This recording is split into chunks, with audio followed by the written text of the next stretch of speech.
Okay. Sorry for the blip. We had to recharge the battery. Along here, if you look over here, these are peanuts. 1, 2, 3 bags of peanuts. I wanted more peanuts this year. Peanuts will last. I have enough peanuts to last me about 2 years, I think. Along here, I'm putting my beans. I need squash in there. Um, Again, about these blue containers, all I have to do is flip them next year because it's compost, it's organic matter in the bottom. I put some compost and then I put the garden soil on top. Worms in the compost in the middle, so when they will help compost everything. Next year you're going to see a leaf or a piece of straw. You can identify it, but it'll be all compost. One of the amazing things about this, I see some beans coming up, that this stuff will sink so that last year I got scared because I thought it was going to die. But as soon as I put some more garden soil in there, the beans, they really flourish. I really got a lot of beans. You're going out to the front. Get up. Get out of my garden. You just skid, girl. Get out of my garden. So along the way, I have the fragrant herbs. You step on it and smell it. You're working out here, it smells good. These are sweet potato stacks. Last year I had them in black barrels. It was a hot year and I really produced a lot of sweet potatoes. This year I went to something that looks a little bit better and got rid of all the black barrels. But I probably will paint these black because the black will absorb more heat up, and sweet potatoes like it hot. So I'll be able to plant, 4 plants in each container, which is 12, and they're supposed to be about 14 inches apart. So these 3 containers is equivalent probably to at least a bed and a half. And I have 7. Come on back, Bella. Huh? Here, like when I went to the garden conference, they had all the seeds out there, 2015, 16. Seeds that they didn't sell, so they give them away at the garden conference. Come here.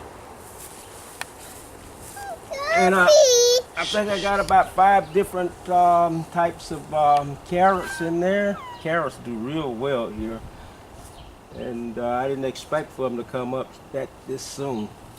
It's so well. Bella, we'll get it. We'll get it. So it looked like everything came up. Here I will be stringing this up in my pole beans. Probably next week. All this right here will be up. Won't be using that, just cut it up. Put some garden soil on top of it. That'll be pole beans. Pole beans like a lot of water, so at this shelter here, water coming off, it will really feed it. This was a bed I took up yesterday of greens. These are the Copenhagen cabbage. There you can plant these close together. This is also a what you call it, wide row bed. Wide row. You can plant the things real close together, and it will shade out all the grass, and you'd be doing less weeding. Copenhagen cabbage is a 2 to 3 person cabbage. They're small, so you can plant them close together. In here I have some flash collards. I ordered the seeds from Johnny Seeds. It's supposed to be one of the highest yielding collard. So what happened here is I had a cutworm. Last year was the first time I ever experienced anything being cut down by a worm, and it cuts it right down to the ground. All of these turnips, mustard greens, the red and the curly leaf, they will be up by next weekend. Same thing here. These are some seeds. Those are flathead Those are the flathead cabbage seeds. I think my son-in-law brought them from Africa, but we also sell them here in the United States. Now that cabbage there will be, it says up to 10 to 12 pounds. So I'll be putting a bed of cabbage here. Actually, I like eating the late cabbage, but they look so big and so pretty. These are more mustard greens. These right here, I think I'm gonna have to take these up today because you see that they're already bolting. The flowers on top, the cabbage get tough and bitter. They are very young, but they're coming up today. So this is my 2017 early garden. Now I'm going to do some succession planting. Everything I'll be recomposting. I have compost piles.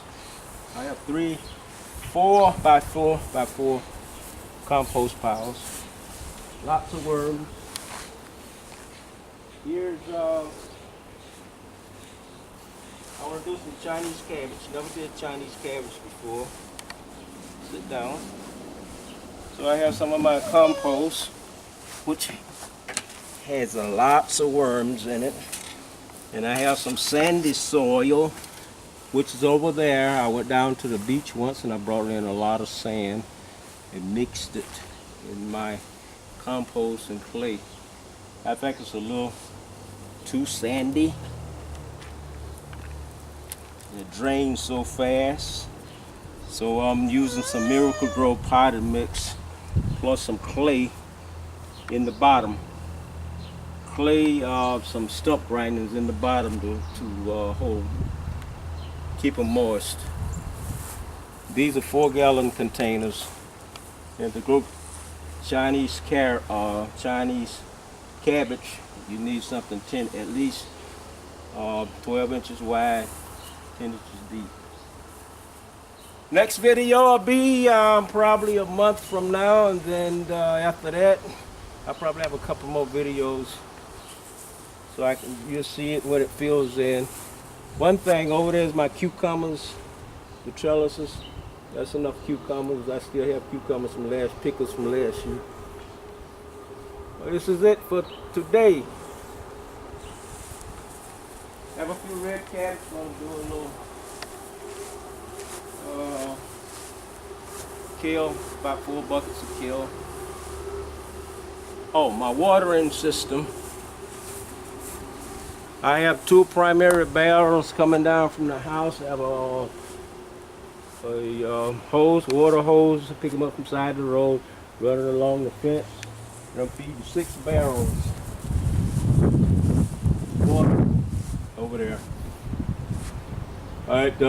It helps out, but not that much.